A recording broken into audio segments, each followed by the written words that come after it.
যারা নতুন করে বিদেশে আসার কথা ভাবতেছেন, আমি তাদেরকে একটি কথা বলবো, বিদেশে না আসি ডক্টর ইউনূসের এইখানে ধরেন, ডক্টর ইউনূসের কলার পর্যন্ত ধরেন, ডক্টর ইউনূসকে আবারও রাস্তায় নামিয়ে দেন।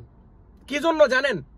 কারণ এই যে জালিম মানুষগুলা, যাদের প্রতি মানুষের সম্মান ছিল, যাদের প্রতি মানুষের ভালোবাসা ছিল, যে 5 আগস্টের পরে যে আমরা স্বাধীনতা পেয়েছি, এই স্বাধীনতা এখন আমরা দেখাচ্ছি, এই স্বাধীনতাটা আমরা এখন দেখাচ্ছি। একটা সিঙ্গেল টিকেটের মূল্য 1 লক্ষ টাকা কিভাবে হয়, একটা সিঙ্গেল টিকেটের মূল্য 1.5 লক্ষ টাকা কিভাবে হয়, একটা সিঙ্গেল টিকেটের মূল্য 2,18,000 টাকা কিভাবে হয় বলেন? এই ছিল আমাদের স্বাধীনতা। হাইরে মানুষ, হাইরে মানুষ, একটা মানুষ 5 লক্ষ টাকা খরচ করে বিদেশে যাচ্ছে, তার পরিবার ফ্যামিলি সবাইকে ছেড়ে। কিসের জন্য? দেশটাকে ভালো রাখার জন্য ইনকাম করতেছে। আজকে সৌদি আরব আসি নামছে, কালকে তার মা মারা গেছে, বাবা মারা গেছে, সে চাইলেও দেশে যাইতে পারবে না, কারণ সে ঋণ করে আসছে। যেই টাকা বিমান খরচ দিয়ে আসছে, আবার এই টাকা খরচে যাইবো, আবার এই টাকা খরচে আসবে। এর চাইতে হতভাগা আর কেউ হইতে পারে না। তাহলে ওই মানুষগুলোর উপর আপনারা অত্যাচার করতেছেন, অন্যায় করতেছেন। আমি মনে করি প্রত্যেকটা প্রবাসী এই মুহূর্তে বাংলাদেশে কোনো টাকা পাঠাবেন না।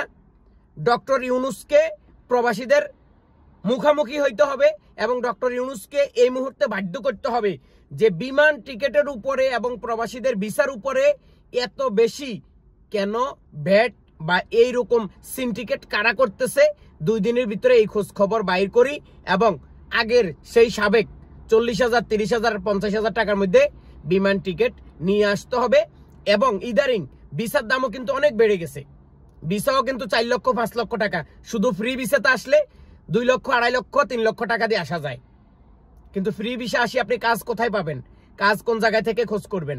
তো আমি সকল প্রবাসী বাংলাদেশি ভাইদেরকে একটাই অনুরোধ করব, এই মুহূর্তে কেউ ছুটিতে যাবেন না এবং বাংলাদেশ থেকে কেউ নতুন করে আগে ডক্টর ইউনূসের কোত্তার কলার মানে ঘাড়ের মধ্যে ভালো করে সবাই মিলে ধরেন, দেশে আন্দোলন করেন, দেশে আন্দোলন করেন, দেশের মানুষকে দেখাই দেন প্রবাসীরা কি করতে পারে।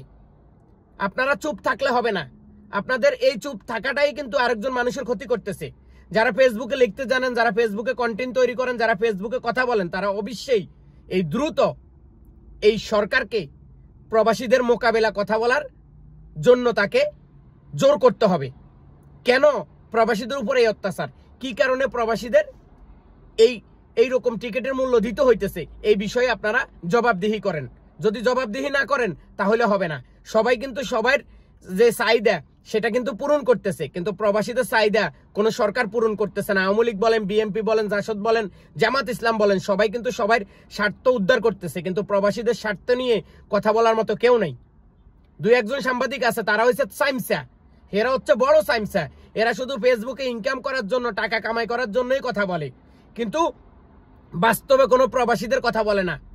তারা শুধু তাদের ভিউ, তাদের ইনকাম, তাদের ডলারের প্রয়োজন, তাদের প্রতি মাসে যে 50,000, 1 লক্ষ টাকা বেতনের প্রয়োজন, তারা কিন্তু সেগুলো নিয়ে কাজ করে, কিন্তু অরিজিনাল ভাবে প্রবাসীদের নিয়ে কাজ করে না। তো সবাই ভালো থাকুন, সুস্থ থাকুন। এই ভিডিওটা সর্বোচ্চ শেয়ার করুন এবং সবাইকে দেখার সুযোগ করে দিবেন। আল্লাহ হাফেজ।